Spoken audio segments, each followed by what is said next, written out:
Yeah, and if you're confused like I am a little bit by that, what it means is a beautiful graph. This is incredibly smooth as far as acceleration goes, which means you get on the throttle, you just go. You don't have that little herky jerk like your grandfather's driving a car.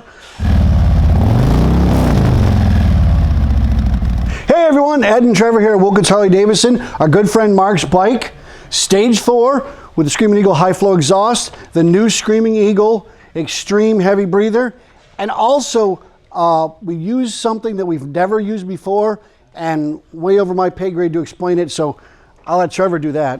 We installed the Smart Tune Pro module, which is an expansion of the Pro Street tuner. What that is you replace your narrow band O2 sensors with wide band O2 sensors. And what that does for the motorcycle is it actually makes adjustments on the fly over and beyond what the narrow band O2 sensors would.